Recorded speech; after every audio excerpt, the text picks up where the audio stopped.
Right. Welcome to our webinar on unlocking the power of sustainability with product data, focusing on sustainability. I'm Manish Ranpura. I'm the lead business consultant at Start With Data, a consultancy focused on enabling retailers, brand manufacturers, distributors with improving their product data, processes, data quality, and technology. Today, I'm with Luke Cutforth. He's the head of ESG Programs at RS Group. Luke. Hi everyone. Hi Manish. Thank you very much for having me. Yeah, Luke Cutforth, head of our ESG programs at RS Group. So my role is to be responsible for the delivery of project programs, initiatives that enable RS to meet its 2030 ESG action plan. Brilliant. Thank you, Luke. So let's jump into the topic. So today we're focusing on sustainability, and this is an area which is increasing in importance for purchasers, both B2B and B2C. Look, this is something that you've been seeing at RS Group and something that you're focusing on going forward. Could you shed some light on the growing importance of sustainability across businesses? Yeah, absolutely. So I think I'd start by saying that at RS, we see sustainability as an absolute business priority. And we recognize that this is the same for all of our stakeholders. So our people, our customers, suppliers, and our shareholders. This topic is no longer something that can be satisfied with empty commitment, and it must be taken seriously with really tangible and clear action. The thing I find very interesting that view has not changed, even in light of recent macroeconomic challenges. I mean, if we think about Brexit, the pandemic, supply chain shortages, and general economic uncertainty, if anything, this has increased further. And focusing on customers, our research is really showing that our customers are making commitments to become net zero and become more environmentally responsible, but they are struggling to apply that action to these strategies and need support to be able to make this happen. Equally, there is a growing willingness to make more sustainable purchasing decisions, provided that those products and solutions are easier to find. And most importantly, from my perspective, is customers want to be presented with these buying decisions in a way that the claims against what is sustainable is really clear, and the reason why it is more sustainable. So I really think about this in terms of, generating trust, providing guidance and education in addition to making that sustainable purchasing decision. And that growing willingness is quite an important point here. I think there's a stats on the screen talking about the 90% of the companies taking sustainability criteria as important in their purchasing decisions. I was wondering, how does that impact on a large B2B distributor such as RS, really? What sort of changes do you see in your customer expectations? Absolutely. I think the key things that we see now is that, over recent years, the need to include a responsible and sustainable purchasing decision in all forms of engagement with our customers is growing. We see, bids and tenders and supplier engagement having a much higher percentage of ESG and sustainability related questions. And fundamentally, the main thing that we think about now is being able to provide that evidence and provide that transparency. So in one point, it's about showing and demonstrating your sustainability credentials as a business. But more importantly, now it is about showing the sustainability credentials of the things that you are looking to purchase. Brilliant. Now, and talking about provision of data, I'll just segue into our next slide, which is about sort of what requirements do you have for your suppliers in terms of provisioning a lot of the sustainability information. So obviously for RS customers to make the informed decisions on purchasing environmentally friendly products, they need to have the information available on your website. And RS Group obviously offers a range of products across different categories and sources those products from a variety of from our suppliers. Could you give us an overview of different sustainability related data you collect from your suppliers today? Yeah, sure. I think the first thing to think about when we think about this topic is we need to bear in mind that sustainability is a very broad topic, and I don't believe there is a single product out there that can be classified as completely and entirely sustainable. Rather, we try and think about the life cycle of the product and consider if that product is more sustainable than an alternative in one or a number of given areas. So, for example, thinking about that product life cycle, are the natural resources used to create the project from a recycled content or an ethically responsible source? Is its manufacturing process done in a way that is more environmentally friendly? Is its in-use benefit offering a solution to our customers that is saving them natural resource, air, water, energy, and many other different factors? And finally, what is the circularity features of it at its end of life? I think once you've thought about your sustainability credentials in that context, you can then start to really like nail down the claims and the evidence in which way you're going to go about doing that. For RS in particular, we are at the very, very start of our journey in this regard, and we are focusing on certifications. So there are a number of certifications out there in industry. We have selected over 40 certifications, eco-labels and energy efficiency standards out there in industry today that we can align to that. We want to make sure that those claims are really clear and give a close link to what the sustainability benefit is. And we want to make sure that they are valid and they are in date and really relevant to our customers. No, that's brilliant. And I think you talked about obviously range of certifications that are required. I just want to kind of understand a bit more in terms of how do you actually determine which sustainable data is required for each of your product categories? What decisions or what framework do you have in place to kind of understanding what's required for what sort of product range? So it's a framework that we've created ourselves. It's something that's formed part of our Better World product range, which I know we'll speak about in a little bit. But effectively, it is looking across the vast range of products that we have within our offer within RS, and the life cycle of those particular parts of the products. So really thinking about the sourcing of the materials, the recyclability, the reusability of the product, and its in-use benefits as a priority. The main thing I think about, which I think is a nice point here, is really thinking about the in-use benefits to our customers. I think given recent energy crisis we've faced, I think this ties in nicely with operational efficiency and sustainability with our customers. If we can offer products that save them energy, that is not just saving on carbon, that is also saving on their production costs and on their operating costs. Right. Okay. And then finally, when it comes with any data collection activity, obviously quality is very important. I was wondering, what steps are you taking to ensure that the quality of the sustainability data you capture is of high quality and it's kind of error-free?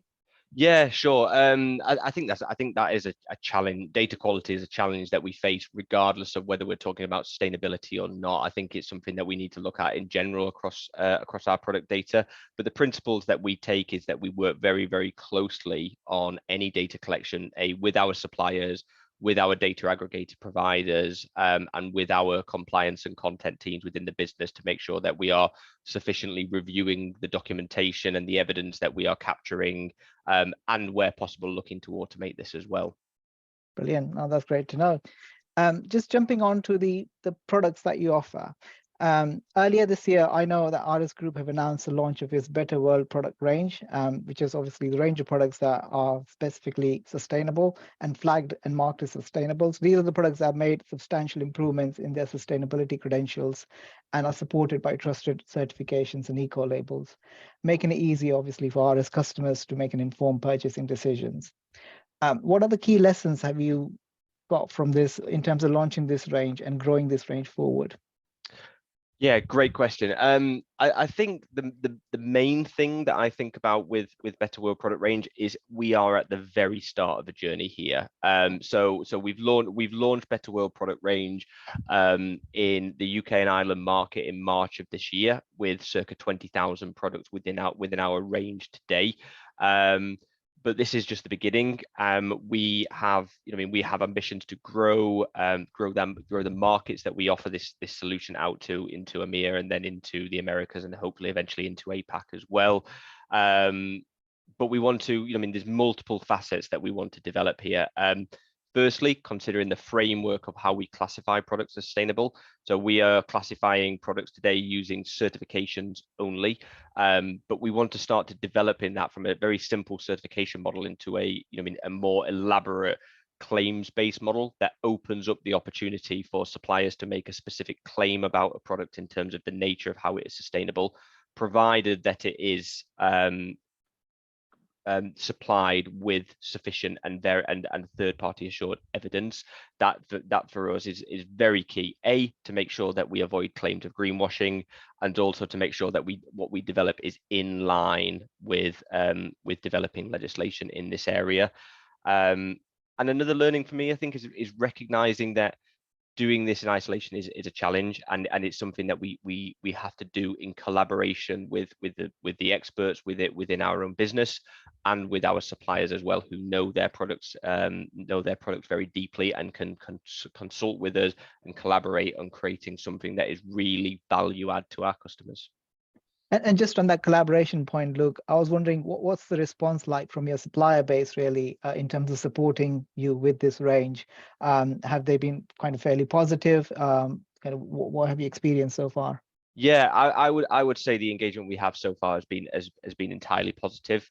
There's a recognition that there is value here in offering this to our customers. There's recognition that it creates the right action in terms of not just creating a commercial opportunity and selling sustainable products to our customers, but also really looking deeply at the products that we have, what the data is telling us through assessing the product sustainability benefits, and making positive change, identifying ways to improve the circularity and the sustainability features of a product is really important here. But we also recognize that, there's lots of people on different stages of the journey. So there is areas where perhaps we are educating our suppliers on what we've learned, but there's also areas where our suppliers are more advanced than we are. And I think that concept of collaboration and sharing learning here along this journey is a really important one.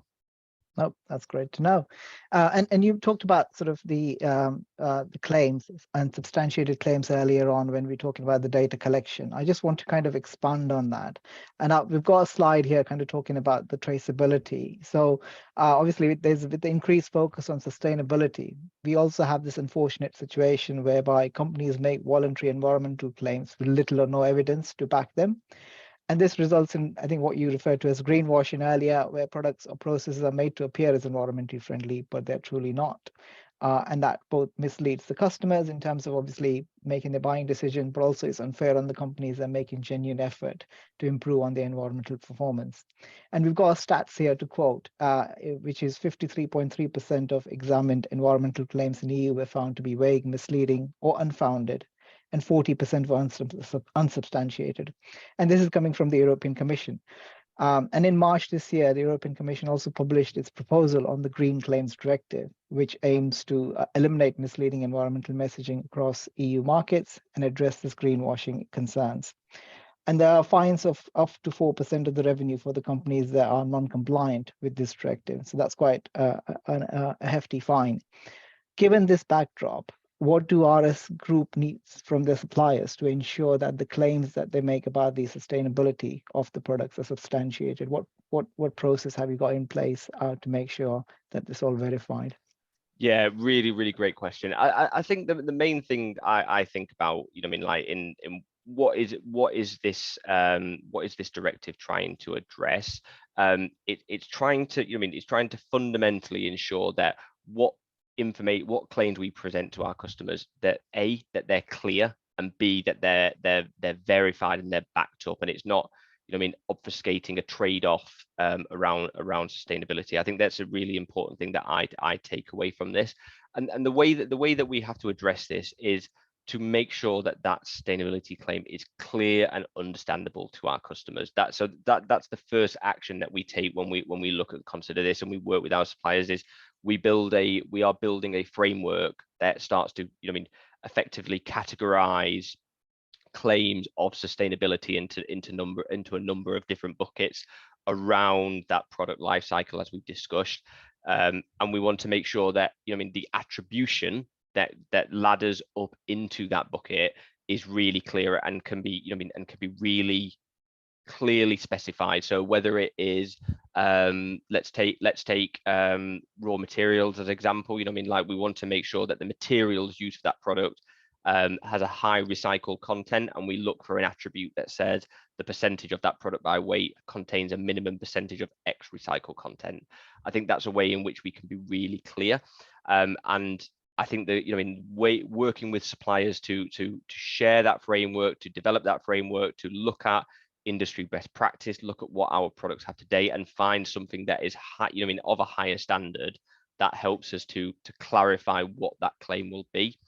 And then finally, the next point is to make sure that that is substantiated. So what evidence can be provided to make that, to make that claim worthwhile, and make sure that it is trustworthy to our suppliers. And again, that is like working with suppliers to consider what certifications can be taken against the product to provide that evidence, or can we look at something like a life cycle assessment or an environmental product declaration, something that gives weight and gives meaning to that claim and keeps us on the right side of this upcoming legislation. Right, no, that's great. And I was just expanding on that point, really. I was just going to ask about what, apart from supplier data, do you use any other third-party data sources that can help you verify those claims? It's a good question. I think at the moment we're very much focused on supplier data, because we want, right, we as a distributor, we want to make sure supplier data is the key source for us. But it's encouraging suppliers to work with third parties to help with the verification of this. So I think there's lots of appetite in the market for life cycle assessment, or using an environmental product declaration. There is ISO standards that will help with this as well. So I think, predominantly as a distributor, we look for supplier data, but it's expecting that our suppliers will work with additional third-party providers to support with the evidencing of this. We work with third parties to help with the collection of that data, but working closely with suppliers of that nature in this area. Right, no, great, thanks for that, Luke. And just before I sort of collect your thoughts on this, I just want to kind of put a note out for the audience who's joined us for this webinar. If you have any questions for us, myself or Luke, with regards to the topic, please feel free to pop them in the chat using the Q&A option on Zoom. So Luke, before we wrap up, do you have any key takeaways that our attendees can use on their own sustainability journey? Yeah, absolutely. I think the main thing that I would say to start with is always think about the life cycle of your product. As I've said before, sustainability is a very, very broad term, and it is unlikely that a product will be sustainable for every single reason out there. So think about the different areas of the life cycle and where your product could be sustainable, and think about what that claim will be. If you are unsure, there are tools out there that will help you. So a life cycle assessment is a great place to start, or an environmental product declaration is another option out there to you. There are a number of certifications around specific sustainability features that you can take here. So those are your options in terms of starting to assess the sustainability criteria for your products in this space. These things can be time consuming, and they can require a bit of investment in this space as well. So thinking about, sequencing your top products and categories, and ordering in where you approach this is always, a good bit of best practice to take forward. Staying abreast of regulatory changes, I see this area, in something that will continually develop and be changing. So staying abreast of those changes and making sure that you're designing something that's fit for purpose and in line with claims directive. The EU Green Claims Directive is a great example, but I'm sure there'll be more out there that we need to consider. But the final thing, I think, is not just thinking about making these claims and collecting this data to present what it is today. The thing I'd like to think about it is, this is information not only to surface from a commercial perspective to sell to your customers, but also a way to identify opportunities to drive change. So if that life cycle assessment or that assessment of your product identifies that the raw materials or the manufacturing process is not as efficient or as sustainable as what it could be, use that as an option to drive change and improve the sustainability credentials of what we sell today. Okay, well, that's a great message, and I think what you're saying is basically everyone should be acting as a change agent when it comes to sustainability journey and making sure we all do our part in kind of making this happen. I just want to add kind of a couple of my thoughts from the product data management perspective, because obviously data gathering, capturing data is important. So clearly, from a business, businesses need to increase their focus on how they gather, manage, and present the sustainability data. Considerations need to begin in terms of also appropriate systems and processes that are put in place. And one thing we observe sort of here at Start with Data, particularly with a lot of our retail and distributor clients, is they often find challenging is with onboarding supplier data. With very large number of suppliers providing product data in different formats, as well as a varying degree of quality, it can be very challenging to collect, validate, and reformat the data so they can easily load them into their product master systems. And here we sort of offer the data onboarding and enrichment service to help the retailers kind of get a valid product data in their desired format, really, and just kind of helping them to make sure that the information that they collect is valid, correct, and then they can share that onwards to their customers. Right, that kind of concludes us from the webinar slides perspective. I just want to open it up for the Q&A. And we've got a couple of questions here, Luke, already from the Q&A perspective, which I'll like to raise with you. So the first one we have is, does RS Group use specific system to help them manage their sustainability attributes? Yeah, so the systems that we use are the same systems we use for all of our product data. So so we focus on collection of data through an aggregator provider. We focus on the management of our product data through a product information management system, and we are in the process of developing and enhancing our PIM capability today. We're working closely with the project team that is implementing that to ensure that we enhance and build effectively if you think of it as an ESG taxonomy, if you like, or a better world product taxonomy to sort of really help and harness that. We also think of process, so we work closely with our trade compliance teams to make sure that what we are putting out there is in line with that legislation. But and I would say finally, in addition to that, we also think of there can be a number of digital assets that can come through with this. So certifications, eco labels, they will come with a physical certificate, and it's important to us that we put that onto our product pages in a way that is visible to customers. Perfect. No, that's really good. We've got a couple more questions, Luke, but before I ask them that, I just want to remind the audience again, if you've got any questions, please feel free to use the Q&A section to raise them. So the next one we have here is there an efficient or best practice way to onboard sustainability data from manufacturers? From experience, RS, is there like a best practice that you would like to share with the group? Yeah, I don't think there is what I would classify as best practice out there, because it is still very much an emerging scenario, and I think it will vary depending on how you're building your framework. But the way I would think about it is think about the attribute. Firstly, consider what the attributes are that are going to inform and make your sustainability claim, and align it as closely as possible to what standard data points you are capturing. Going beyond that, ensuring that you're capturing the right evidence. So if there's a need for a certification to be captured, think about that. But I think long term, an ideal scenario would almost be like a product passport scenario, where you can look at the life cycle components, the carbon emissions, the energy savings, the outputs for your product is captured, and that would be the most inline way to do that. Brilliant. Thank you for that, Luke. I think we've got a few more questions coming up.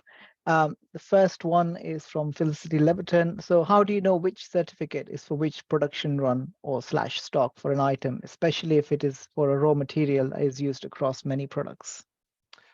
Oh, very good question. So I think it depends on the certification, but what we usually see with the certifications that we've captured, it's the supplier making a commitment, having a check to make sure that product is consistently using that material. Where I don't think we're in the space of sort of like batch traceability for specific materials, but the certifications we've looked at are almost an assurance process that that supplier is continuing to use materials of that nature to feed its process. And I think that goes back to making sure that the certifications we're selecting have a expiration date or a validity criteria, which would infer that that process is being checked on a semi-frequent basis. Right. No, great. Thank you. And the next one we have got is from Suzanne Adger. It says, how does your PIM manage sustainability? Have you had to add additional fields for this? Yes.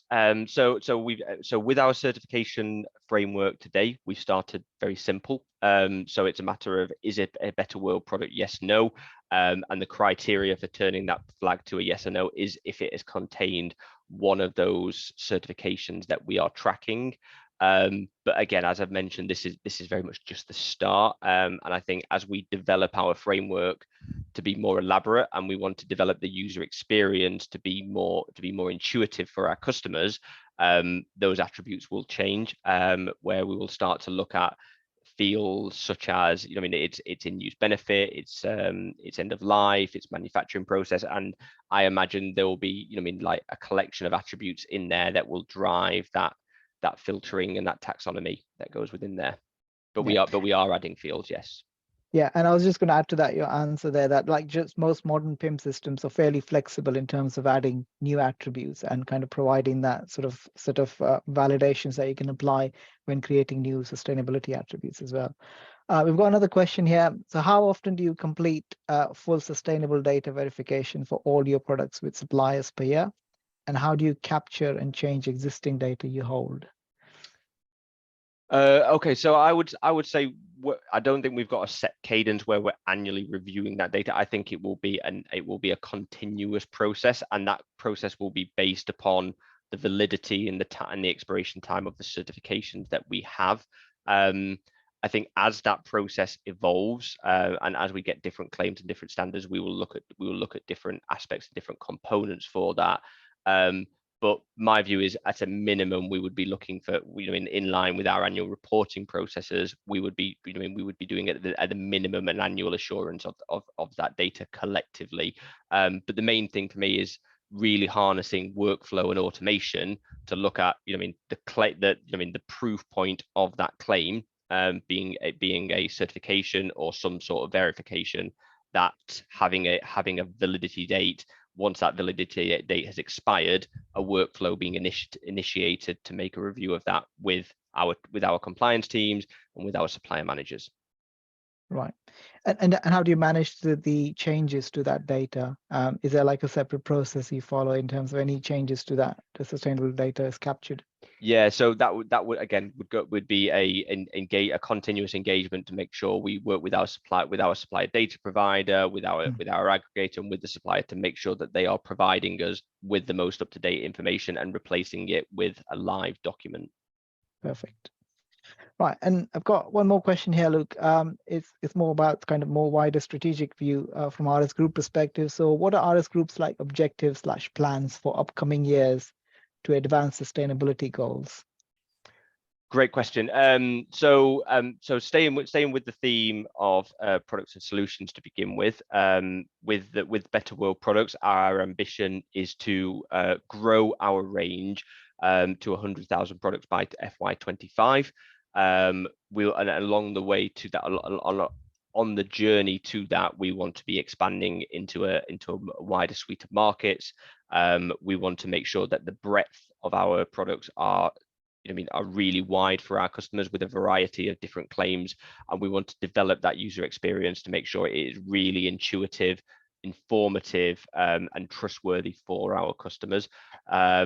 But we have, from a sustainability and an ESG perspective, we have a very wide and very ambitious set of targets. So we have what we call our 2030 ESG action plan, which is across 4 global goals, 15 core actions, and 23 key performance indicators measured between a baseline of FY20 and a target of FY30.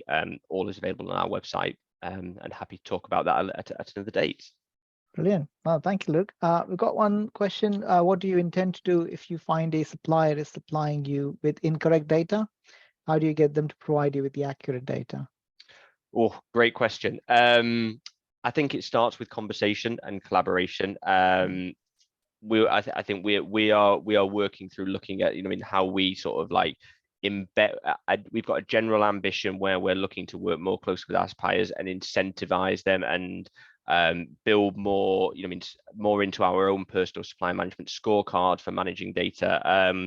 We've recently launched a new ESG supplier handbook, again, which is available on our website, which covers a wide range of topics from sustainable products through to EcoVadis ratings and science-based targets for carbon reduction. But I think it starts with a conversation. It starts with regular engagement. We want to make sure that the data we have is trustworthy. We trust our suppliers, but we also will do the due diligence required to make sure that is accurate. I think you mentioned reporting earlier, Luke. Did you find that as quite a great tool in terms of informing suppliers where the data quality might be poor, or whether they're giving us incorrect data, and just kind of encouraging them to improve that? Because I guess for many suppliers, it's not intentional, but I think it's just like the quality of data. There might not be a very robust checks at their end, and they're unknowingly providing you with the incorrect information. Absolutely. We're asking for new things here. We're asking for things that have not been asked for before. So there's going to be times where we find something and inadvertently it might be incorrect, and we have to have that conversation with them, work through the process to make sure that it is correct. And I think that will work. And I think we've got to go in that with that concept of trust, and really work through those problems. Brilliant. No, thank you, Luke. And that's all we had time for. I think we're slightly over time, but no, thank you very much for your insights and joining us. And thank you everyone who've joined us on this webinar as well. It was a great conversation. And please look out for our new ebook about sustainability and managing sustainable attributes for retailers and distributors. It should be in your inbox, or should arrive in your inbox in the next few days. But thank you once again for joining, and goodbye, everyone. Thank you, Luke. Thank you. Cheers.